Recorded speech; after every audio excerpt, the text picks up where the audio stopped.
Hi, everyone, and welcome to the 9th Annual Blended Learning in the Liberal Arts Conference. My name is Danica Savonick, and I'm an assistant professor of English at SUNY Cortland. And the title of my talk today is Savor This Moment, the Activist Possibilities of Digital Pedagogy. But before I begin, I wanted to thank Maria Ocondo-Finol for inviting me to give this talk today, and also to really thank you all for being here. This talk today has 3 parts, and it runs for about 30 minutes. And I wanted to let you know that all of the notes and sources, anything that I mentioned throughout the talk, they will all appear in the notes that accompany this video. So if there's any blog posts or resources that you want to look up afterwards, don't feel like you have to frantically jot those down. Those should appear alongside the video. And I also wanted to let you know that you are invited to a live question and answer session following up on this talk, and that will be held via Zoom on Thursday, July 23rd at 4 o'clock. And so I really hope you can join us for that conversation.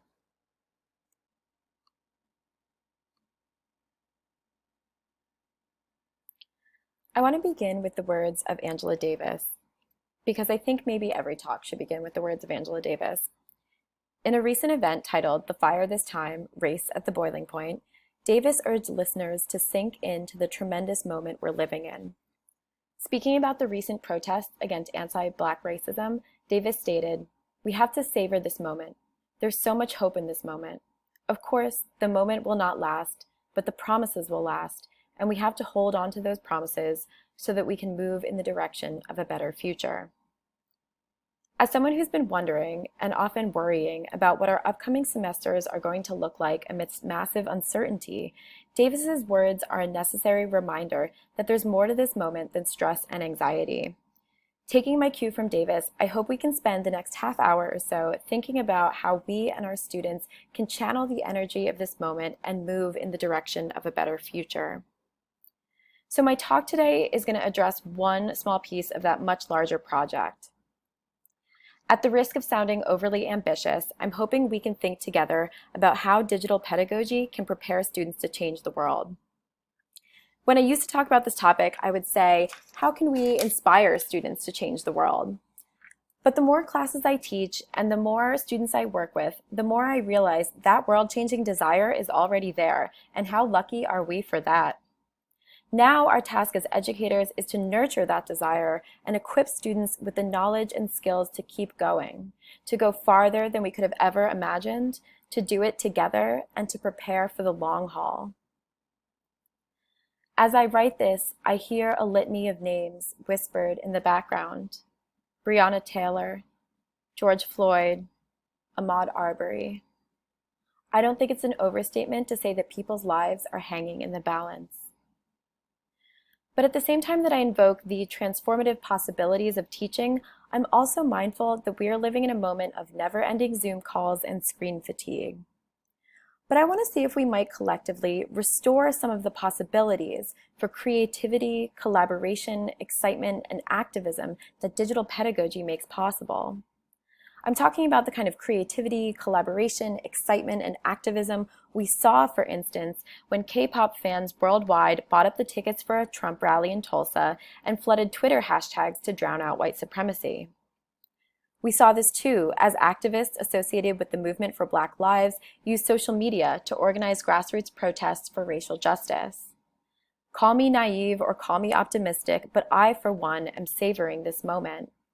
And I hope you'll join me today in exploring how we can make space for creativity, collaboration, excitement, and activism in our classrooms, whether we're teaching in physical proximity, online, or in a blended combination of both. So for part 1, we're going to do a little bit of time traveling to think about how feminist educators in a previous era anticipated some more contemporary practices. My interest in digital pedagogy comes from a somewhat unusual place. I'm currently writing a book about a group of authors and activists, some of whom I hope will be familiar to you. Toni Cade Bambara, June Jordan, Audre Lorde, and Adrienne Rich. You might recognize Rich for poems like Diving into the Wreck and her critiques of compulsory heterosexuality, or Lorde for famous essays like The Master's Tools Will Never Dismantle the Master's House. While Jordan and Bambara both addressed important issues in Black women's lives, from poverty and police brutality to sexism within the Black Power movement, Jordan is best known for her poems, journalism, and essays, while Bambara explored these issues through fiction. As authors and activists, these four women wrote about the intersections of race, class, gender, and sexuality decades before we had terms like intersectionality to describe these overlapping axes of difference. While these figures are most often studied for their writing, my book shows how they were also passionate teachers. In 1968, at the height of the women's movement, the civil rights movement, the Black Power movement, and protests against the Vietnam War, these authors were teaching down the hall from one another at Harlem City College. Like many professors, they were not teaching wealthy or even middle-class students.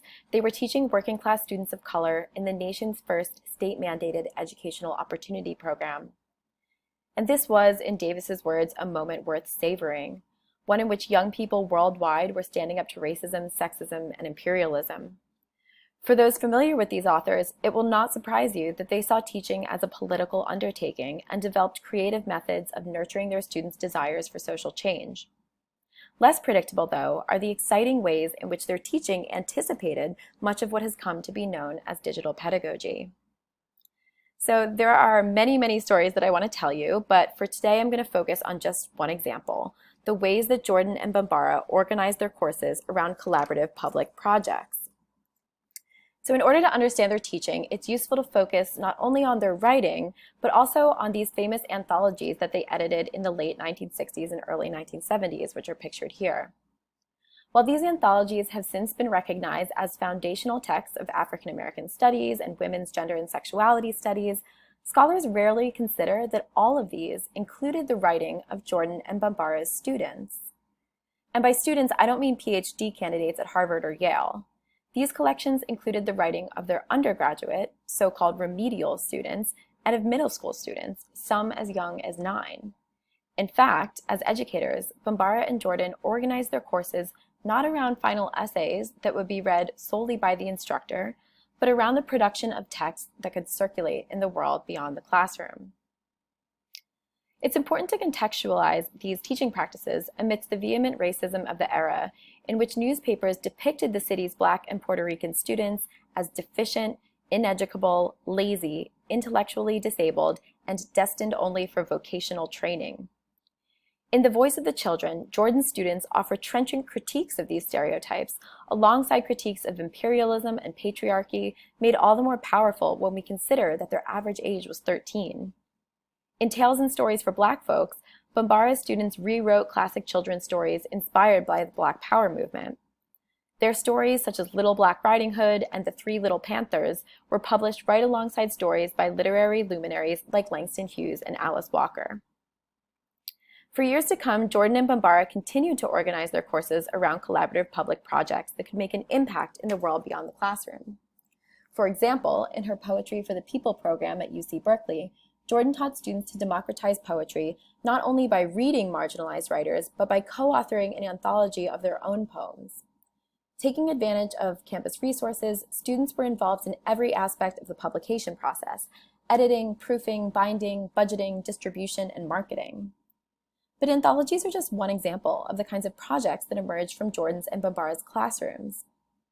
Rather than dictating the forms their final project should take, Bambara often asked students to find or invent a form that would best tell the story of something they had learned that semester, and then share these lessons with a public audience beyond the classroom.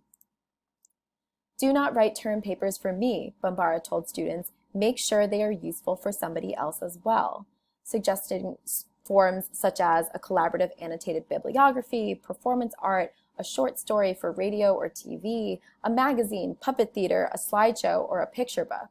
The one requirement was, quote, that it can be shared with others. Some examples of Jordan's projects include a wrath rally and letter writing campaign against poverty, dramatic radio productions on children's welfare in South Central Los Angeles, and a revolutionary blueprint, a collection of reading lists, syllabi, poetry, and activities that turned the lessons of Poetry for the People into a how-to guide for others interested in democratizing poetry, and that's pictured here. Reflecting on what happens when students are asked to write for public audience, Jordan notes that students' writing leaped into an eloquent fluency that had never even been hinted in their earlier work.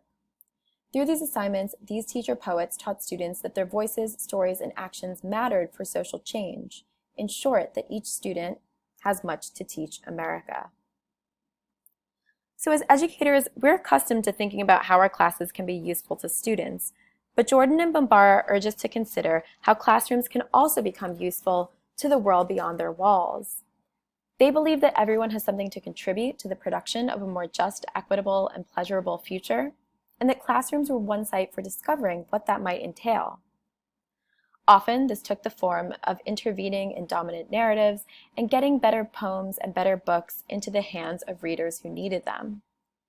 As educators and editors, they put in countless uncompensated hours corresponding with publishers, negotiating contracts, and organizing publicity events. And they did so because they understood the multifaceted impact that these projects could make on people's lives.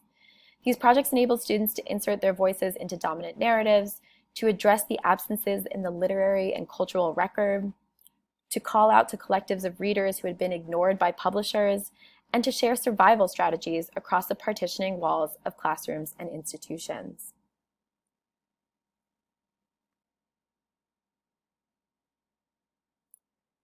Okay, part 2, digital projects.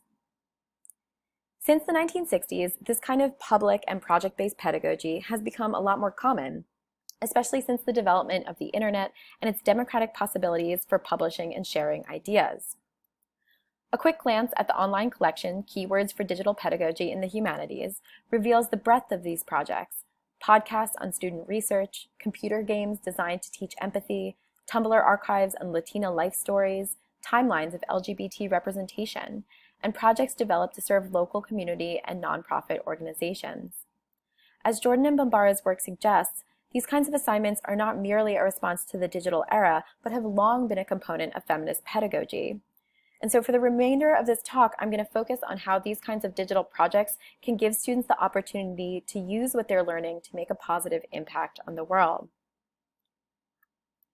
Extensive research in the fields of pedagogy, writing studies, and digital humanities has demonstrated the effectiveness of teaching through digital projects, and a few of those studies are pictured here.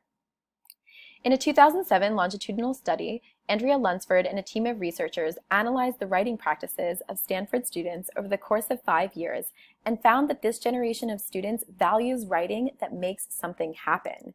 Quote, "They write to shake the world." In Tanya Clement's words, digital projects increase students' sense of creative control and their desire to participate in society. And similarly, I believe in these kinds of assignments because they teach students to use what they are learning, not just for personal gain, but to contribute to the public good. And Cathy Davidson calls this making a public contribution to knowledge. So I'm going to go through a few types of projects that I've found effective in hopes that it will open up a larger conversation about the various kinds of projects that excite you all, again, keeping in mind that larger goal of bringing creativity, collaboration, excitement, and activism to our classrooms. The digital projects that I assign fall into at least 6 different categories. Number 1, creating a project for the college community. 2, editing Wikipedia articles. Number 3, co-authoring submissions to a peer-reviewed publication. Number 4, authoring public blogs for an open platform like the academic network haystack.org. Number 5, co-authoring a digital resource for other students, readers, writers, and educators. And number 6, an open-ended assignment in which students select a digital platform and create a project based on something that they learned in the course. So all of these could easily be adapted for different disciplines and contexts, and I'd be happy to strategize with you all in our question and answer session about what that might look like. But in the interest of time, I'm going to move somewhat quickly through this list, really focusing on the last 4.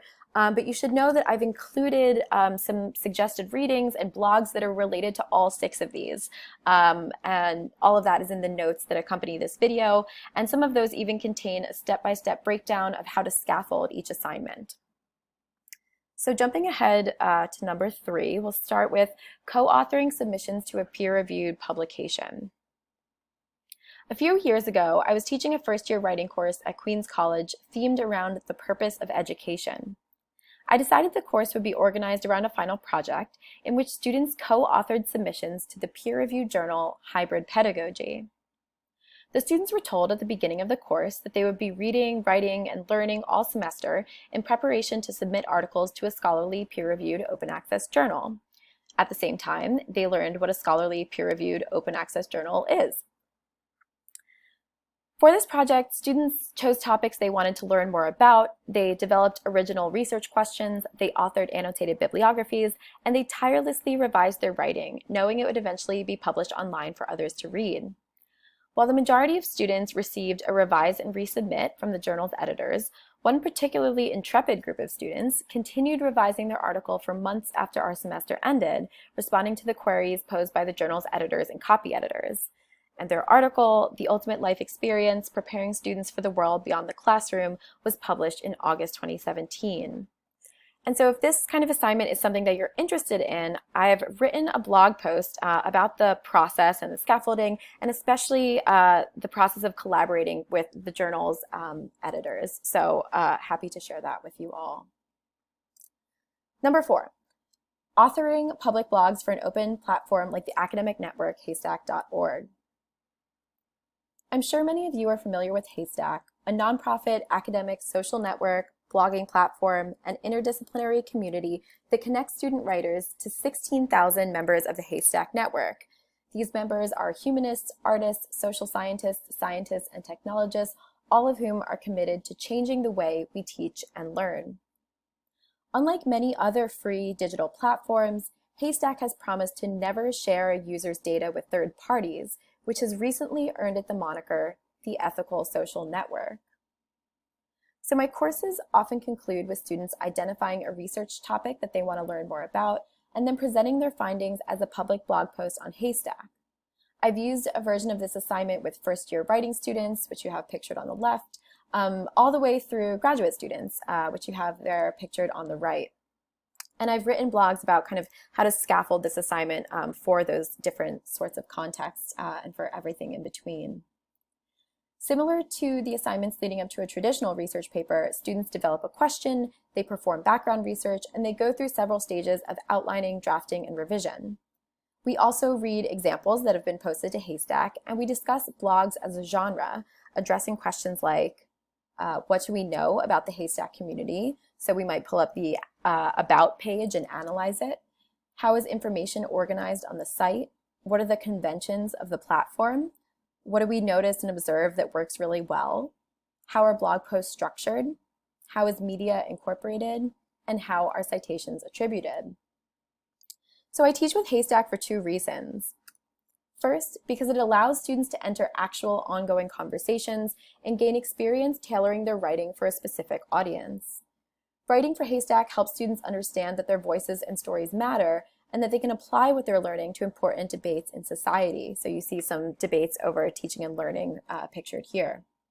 Last semester, when I asked students why they performed exponentially better on this assignment than any of the others, their response was unanimous, because they knew other people would be reading it.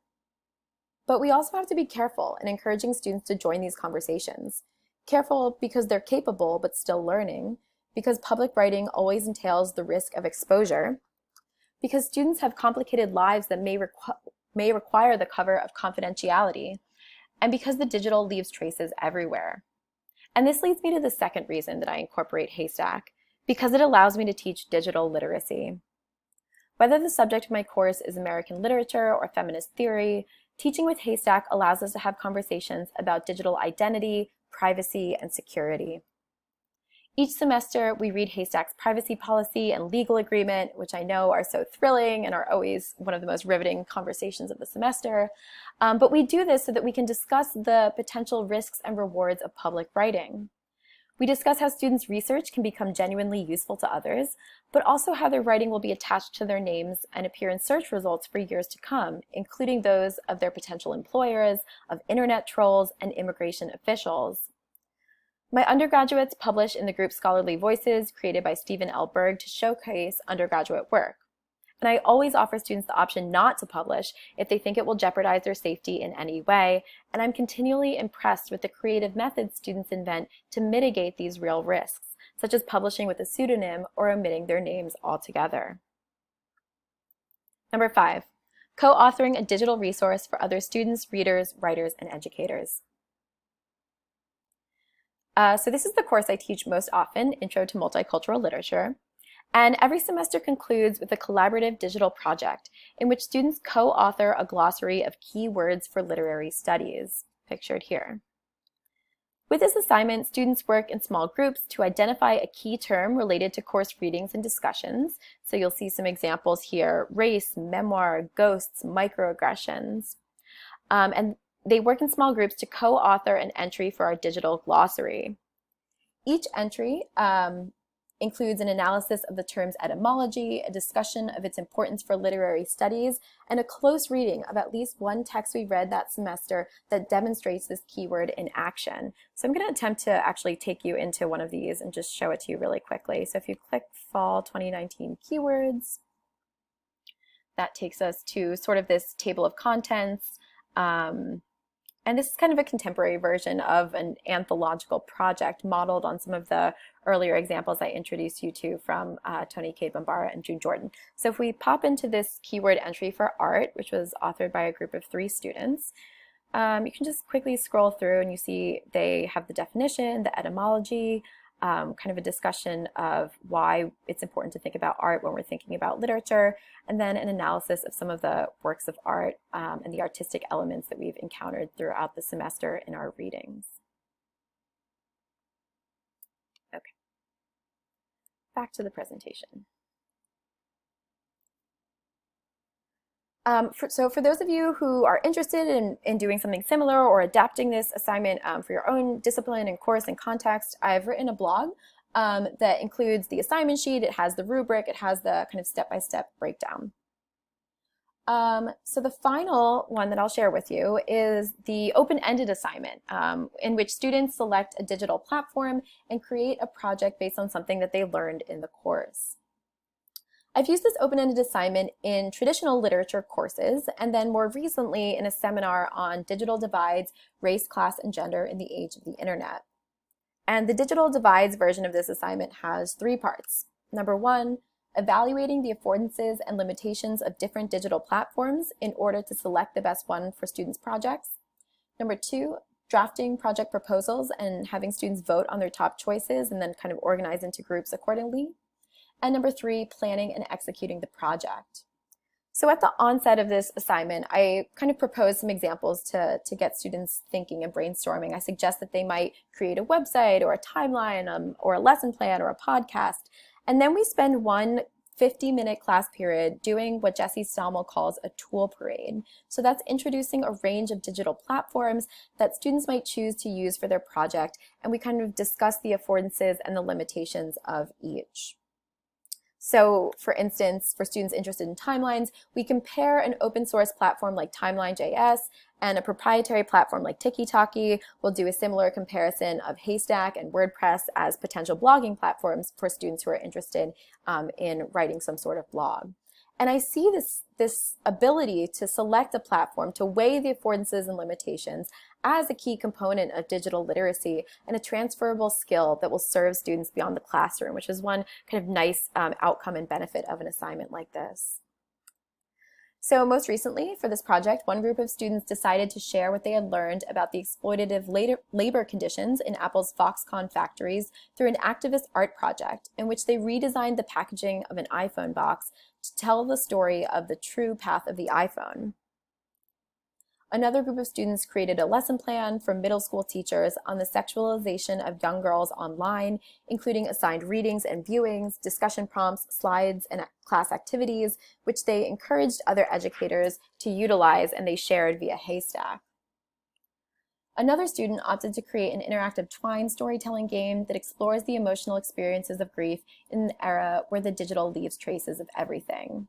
And as you'll kind of see from this range of examples, it's really exciting and unpredictable. These are not topics that I thought we would end up covering when I set out to design the course. These projects and the topics themselves are entirely driven by what students are interested in, which really makes for, at least for me, for an exciting classroom and assignment, and we all really enjoy working on these projects.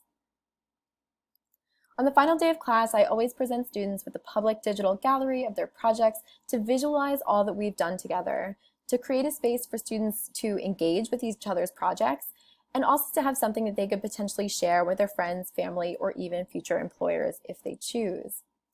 At the end of the semester, as students are stressed out by high-stakes exams, these assignments give them an opportunity to identify their personal intellectual investment in the course material, to exercise their creativity, and to create projects that are meaningful to them. They teach students that they are active knowledge producers with important things to say, and they challenge students to use what they're learning to make a difference in the world beyond the classroom. In addition, rather than frantically memorizing formulas in the isolation of their dorm rooms, and now more likely their bedrooms, students get to know each other, and many describe making friends in the process. Amidst this global pandemic and an isolating virus that has stolen so many of our interactions, these opportunities to connect with others in the class seem more important now than ever. And as I've kind of alluded to already, I also find these assignments a lot more fun to grade than a more traditional exam or assignment. Which brings me to part 3, inclusive assignment design. For those of you who might be thinking about incorporating a digital project, I want to offer a few pieces of advice on how to design such assignments in inclusive ways so that students with a wide variety of skills can succeed. And I'd love to hear in the follow-up conversation about some strategies that have worked well for all of you. So number 1, and this is not necessarily unique just to digital projects, just I think a good teaching practice, explain to students the why behind any assignment. What skills or knowledge we hope they will gain by doing it. So in my courses, we talk explicitly about how digital projects are an opportunity to reflect on what students have learned, to practice collaboration, and to create something that is useful. In addition, because their projects live online, they can be sent to potential employers as evidence of their writing, editing, collaborating, project and time management, and digital publishing skills. And I always encourage students to kind of think about, if they're up for a job against someone and they're able to provide actual concrete evidence of skills like writing, editing, digital composition, their ability to work in groups with others, I think that's a really powerful thing to be able to share with future employers, which always gets them excited about the projects. So this helps to create collective investment and buy-in rather than sort of arbitrarily torturing them, which assignments can sometimes feel like. Number 2, rather than relegating group work entirely to homework, give students ample in-class time to work on projects. When teaching face-to-face, I always reserve the computer lab for several class sessions to ensure that students have access to the technology they need and have time to work together in groups. I walk around the room, check in with each group, and help students figure out what each person is going to do for homework before the next session. This originally emerged from my concern for students who work full or part-time and might not have time to work on group projects outside of class, and also my concern for students who might not have access to computers, software, hardware, or the bandwidth in order to complete the assignment.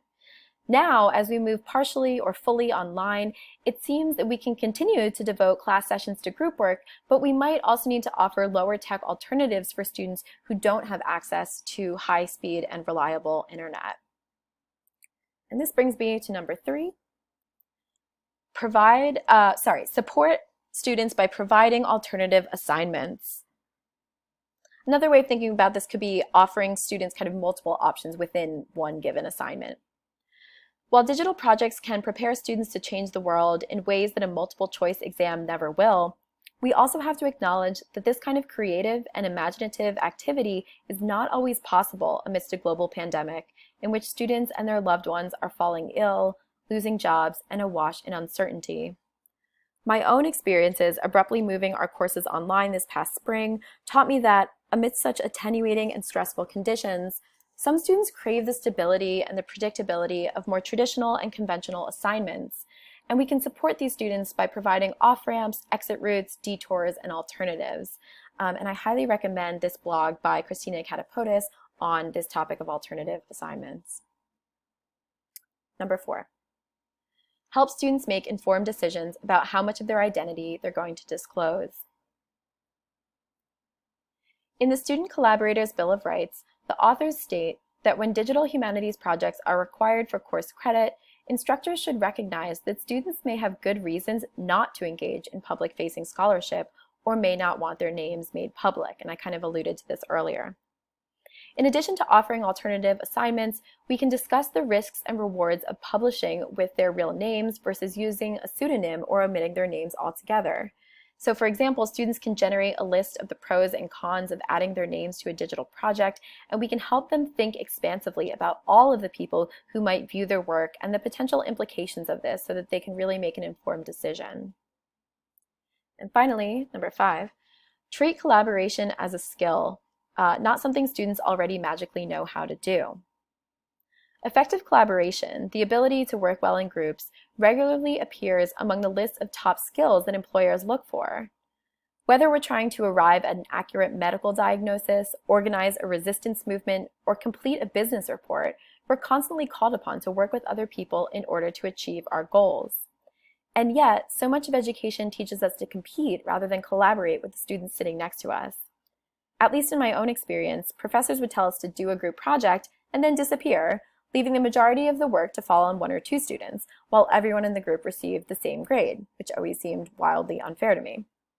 So I always try to acknowledge up front how difficult collaboration is. We discuss collaboration as a specific skill, something just like a thesis statement that we can get better at with practice. And we have a lot of conversations about how the goal for these collaborative assignments is for students to work together to produce something that is better than what any one student could have produced individually.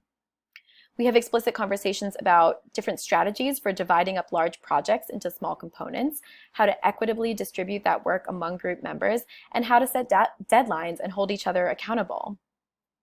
One document I share with students is Guidelines for Successful Collaboration, which I've adapted from the excellent book Writer Designer. And my students often have additional suggestions for what makes for effective collaboration. And for anyone who has even assigned a small group activity, a small little project, anything, you know that the first question is always, how is this going to be evaluated, individually or collectively? So in order to reinforce the idea that collaboration is a deliberate skill, something that we're working on and practicing, it actually appears as one of the learning objectives across all of my courses. And I also make it a category on the rubrics for these projects.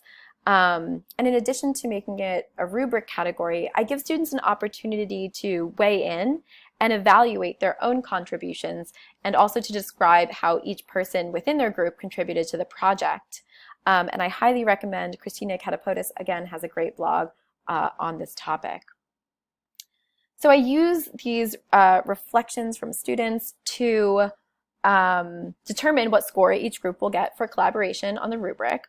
And I should also just mention the generosity of students in completing these evaluations of their collaboration. I've never had one student throw another student under the bus, but actually it's quite the opposite. They often describe how one team member deserves bonus points and additional work because they contributed so much and did such an excellent job on the project, which is always good to see and good to hear. Okay. So I opened this talk with the words of the great abolitionist Angela Davis, and I'll conclude it with the words of the brilliant feminist writer Arundhati Roy. Like many, I'm inspired by Roy's framing of this moment as a portal. The pandemic is a portal, Roy writes, an opportunity to break with the past and imagine the world anew. In the semesters to come, how might we teach, online, in person, or in a blended combination of both, in ways that prepare students not only to navigate the world as it's currently set up, but also to change it? What can we do in this space in the short time we have together to make a difference? In the words of June Jordan, how will the American university teach otherwise? Thank you.